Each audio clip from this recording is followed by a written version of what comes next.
Ahoy, my friends, Ryder here, and welcome back to another Final Fantasy VII Ever Crisis video. Today is Wednesday. It is the patch updates for the week, so today we are getting all of the new stuff dropping into the game, including Magic Water Aerith, which is going to be most likely a key figure in the coming Guild War 11, which will be dropping exactly 7 days from today. Alright, so that being said, guys, I'm just going to get into the notices. We're going to talk about all the patch updates that are coming out. I'll review the Monday updates that we got, since I didn't make a video for those, but it does look like the Blitzrad Hunt, which is basically coming out today, Guild Battle 11. I think the only thing relevant from Monday that is the new Crisis Core Chapter 7 right here.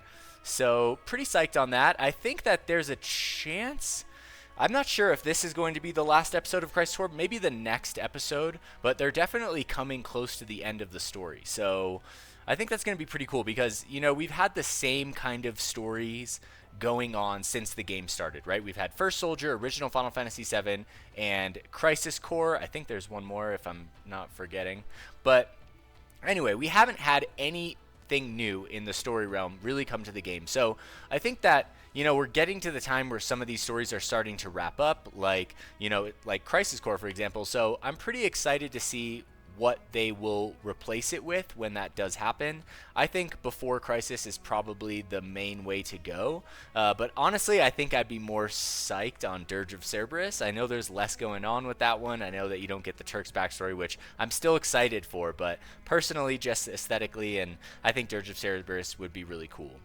Alright, so let's go on today, May 14th. Critical Threat Reawakened, Blitzrad Hunt on now. This one is actually really cool. The Blitzrad is a really fun fight, one of my favorite fights in the game. It's a really frustrating fight, especially if you're close on the DPS check. But overall, I think this is one of the better bosses they've designed in the game. So I think this Critical Threat / Crash is going to be really fun for the Blitzrad. Alright, here we go. Unfortunately, the Crash is going to come out on the same day as the Guild War, which recently, since they've been doing that, I basically just haven't had the time to do the Crashes, unfortunately, which sucks. You know, I know you get 4 days after the Guild War, but, you know, if you're, you know, a part of, like, fight coordination and that kind of stuff, it takes a lot of work, and so, you know, shout out to all the leaders and sub-leaders out there that are coordinating Guild Wars. It's a lot of work, guys, I feel it. So after the Guild War, it's like, I just, like, rest normally for a couple days. Alright, so here we have Critical Threat Masamune Hunt Frenzy Battle on now, so make sure you go in there and get your crystals. Since the number of people who cleared the crash exceeded 500 people, thank you to everyone who was a part of this for the entire community. We all get 1,000 blue crystals, which is freaking awesome.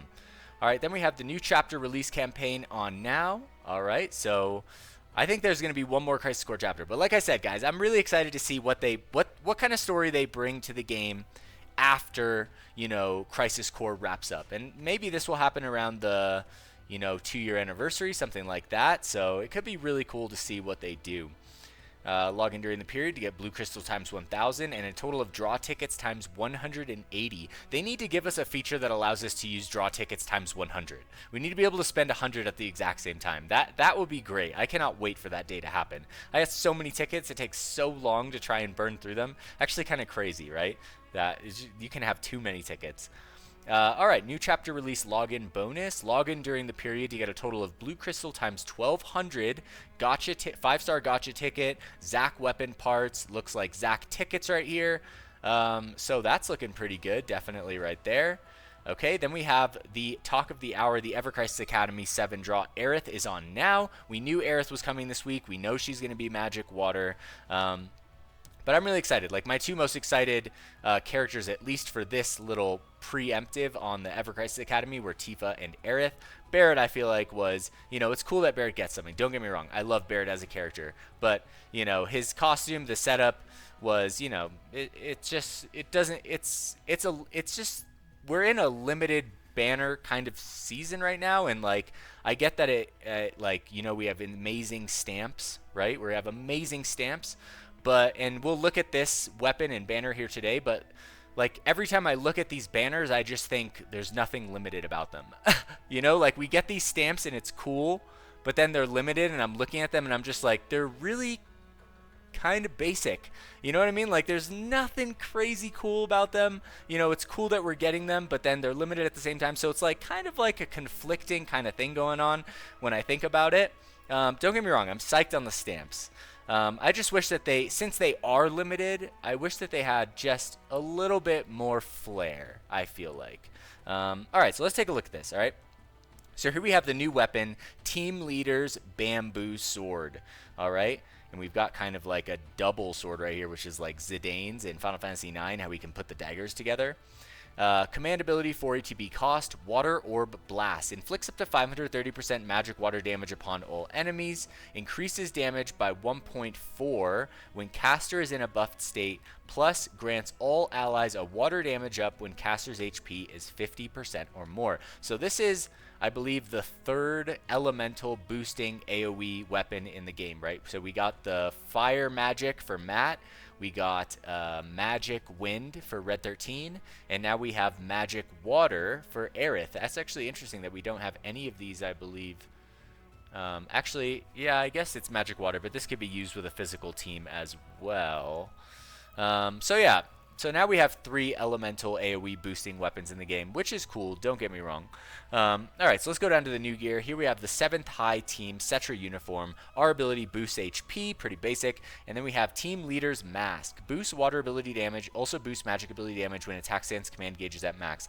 I also think that one of the things that I'm kind of just like, you know, like it doesn't make me super excited is that we keep getting these like new arcanums for characters that I feel like it makes no sense that they really have it, right? So like, you know, Aerith's a healer, Barrett's a tank, and then we have support characters, and all these characters, like we've gotten more arcanums for characters that are not DPS than we have gotten for DPS characters, which like literally makes no freaking sense to me, guys. So like I see this costume for Aerith and I just honestly like the look of it, cool. Don't get me wrong, it's cool. She's vibey, she's a rebel, she's got everything going on, right? But like the costume itself, like the actual stats, you know, and I'm looking at a DPS, a tank, a healer, or a support, a tank, a healer, and then I'm seeing, you know, like an arcanum on it. And I get that. Don't get me wrong, guys. I know that in certain circumstances, it's going to work. It's going to be good, and it's going to be fine. But, like, you know, it's just a bummer that they're so niche. Like, I wish that they could kind of incorporate that into these classes, but then also maintain exactly what they're originally meant to be. I just, like, I don't even think... I wonder if this costume will literally ever get used, ever, in the game, guys. I feel like we're always going to use a different Aerith costume over something like this. So it just feels kind of, you know, a bit lackluster. It feels like they've just kind of like tapped into this like, yeah, guys, like let's run out a thing where we give every single character, you know, even no matter what class they are, an arcanum, and then, you know, we'll go through this phase and then we'll get, I'm like, let's get to the next phase, guys. Let's get past this idea that someone had, and let's get on to the other stuff where some of these costumes like are still good and they still represent the character as a class. You know, like this costume, in my opinion, does not represent Aerith as a healer class in any way, shape, or form whatsoever, right? So, you know, that's kind of how I've been feeling leading up to them. But then again, you get these double stamps where you get the guaranteed and it kind of just like washes away the problem, since that's great. Alright, so here we have Glenn's ultimate weapon here as well. I will take a look at the banner just to see it. And here we have New Chapter, Crisis Core, Final Fantasy 7, Chapter 7. I can't quite remember where we left off in the story. But if you guys remember, please let me know. We can figure out together how far we are from the end of Crisis Core. I literally just platinumed this game on the reunion one. Okay, here we go. The truth behind the project. So this is the one where he's like chasing down... what's his name? I can't remember his name. The scientist who's responsible for Genesis. Alright, so we are getting close to the end of the game. We're not quite there yet. It could be... I don't think it'll be 10 chapters. It would be a stretch to be 10, but it could be 9 maybe. Alright, but either way, that is out in the game. Alright, let's go over and take a look at the shop. Now, I know, guys... In my last week's video, I didn't realize that they had the new bundles in here in the shop, right? I looked at it and said it's the same thing, but I was wrong. And they actually have some new stuff, and I do think the new stuff is pretty good, right? So we have this new bundle right here, which is 10 premium tickets, 50 stamina potions, and 50 mithril ore. Now, as you can see, I have 2,000 mithril ore, which is this is a recent thing for me, guys. I was always out of mithril ore up until about 8 weeks ago when they just started dumping it on us in the game. And my idea is the reason that they've been giving us so much weapon enhancing materials. We're getting a ton of mithril ore. We're basically getting a shitload of everything except for mithril ingots. So my guess is that in the 2-year anniversary, what they're doing right now is they're flooding these resources into the game so that players catch up. Players start to get a bunch of weapons leveled up because they're going to add a next tier of weapon in the 2-year anniversary. That would be my guess as to what is going to happen. So they're trying to catch everyone up right now so that they can add something new, right? They don't want people to feel too far left behind when they add something new to the game that makes it harder to level something up, another thing to do to the weapon in the future. So they're going to catch up people as much as possible, which is my guess, and then they're going to drop some type of new thing. You know, I doubt it's going to be an OB level. Maybe it'll be like weapon level 130 or something like that. But these bundles I think are overall pretty good. So like this is like what, 1,500 right here, you know, and normally the best one was 2K before, but here you get 10 premium tickets, 50 stamina potions, which we really need a 999 cap or no expiration in the gift box would be also the same thing. But yeah, I think this is a solid one right here. This one, you know, it's basically a 2K bundle where you pay the extra 500, but then you get the 500 back. So in my opinion, this is basically a 2K premium ticket thing right here. You know, so both pretty solid. But then other than that, we have basically, you know, the same stuff going on in the shops right here. So there's not much to say about that. Now let's go take a look at the banner really quick. All right, and when I do my to pull or not to pull video, I'll go take a look at Matt's weapon, Red's weapon, and Aerith's weapon, just so that we can, you know, fully compare everything. All right, so here we have Aerith's right here. I'm not going to set that exactly. Let's just double check the stamp cards are still spot on. They are. Every 2 we get a guaranteed weapon, which is great. All right, let's go. Let's take a look at the costume really quick. Costume's pretty cool. Honestly, I like everything about it except for the mask. How are you going to cover Aerith's beautiful face? Like everything about it except for the mask. Everything else is cool. I really like the bamboo kind of double sword thing she's got going on. Like, she's kind of got this rebel vibe going on. She's got the gloves, but she's still got the ribbon and the flower in her hair. You know, she's like, I like it. You know, it's Aerith, and she's rocking it right here. All right, then other than that, let's see. Let's go take a look at the actual weapon itself. Here we go. What do we get? 10 points for HP, right? So it's 15%. I mean, this should be 15 at this point. It gets updated every single time the costumes come back. So I just feel like they put something on here that would be an easy upgrade in the future, and this is HP, and this is why this is here. It doesn't. I don't think it has to do with like them trying to figure out how to make a great costume that's going to work across the board. I think that's just literally how they do it. So, you know, costume is what it is. Let's go look at the weapon. All right, so OB1, 380% magic water damage all enemies. Also, when the buff is granted to self, 1.2 times damage. All right, so 20% of 380 is like, what, 75 or so? So it's doing like around 450 magic water damage at OB1. When HP is 50% or more, water damage is increased low to mid all allies. I do believe the Matt weapon and Red 13's weapons are both low to mid AoE. All right, then we have our abilities right here, magic attack, water potency.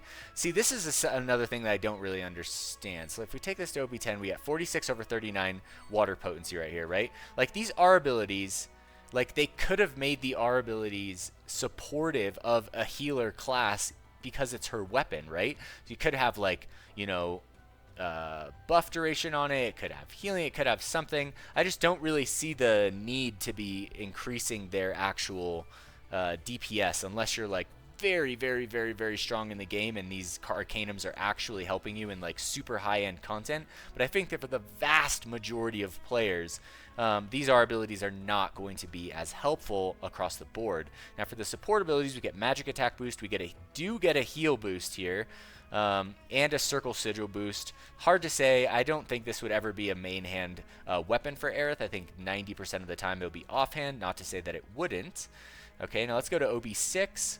All right, so 460% with a 1.3 times multiplier, all right, which is around 150 over that. So getting closer to 600. And at OB6, it's still mid to mid. What? That is crazy. I can't even believe that. What about at OB10? No, they did not. Guys, it's finally happened. I don't think that this is a good sign. All right, so here we have the first weapon in Ever Crisis, guys, where the potency changes between mid and high, right? So this goes mid to mid at OB6, and it goes high at OB10. What a low blow from Applebot. Super disappointed in them for that. This should at least be mid to high. Like, what a freaking scam to get people to pull right now, is pulling this kind of shit. So yeah, I'm a little bit disappointed, honestly, guys. I'm pretty disappointed that they're forcing OB10 on this weapon because they know Guild Wars around the corner.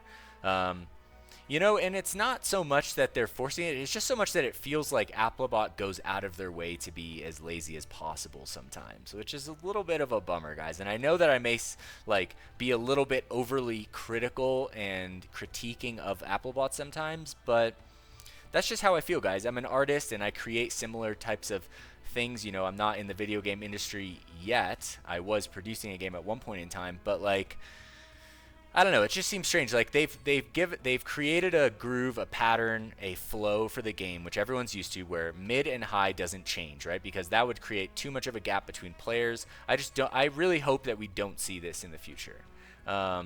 This should have been at least mid to high right here to make more sense, but the fact that they just completely gate locked it, the high tier buff behind OB10, is really disappointing overall, personally, in my opinion. Alright guys, well, I will get more into a to pull or not to pull video, since I didn't really talk too much about that, like whether or not you should go for this. That's a game changer right there, that kind of information. But anyways, guys, just so you guys know, regarding recruiting for the next Guild War, which starts 7 days from now, we still have a couple guilds looking for, I think, one player in a couple different guilds. So if you guys are looking to join an alliance, we have, you know, 13 different guilds, completely different play styles. Some are super competitive, top 5, top 10. Others are more casual, top 50, top 100, and then we have some like competitive casual guilds that are like, you know, top 20, top 30, top 40, etc. So if you guys are looking to join a guild, there's a couple ways you can do that. Drop a comment, say I'm looking to join a guild.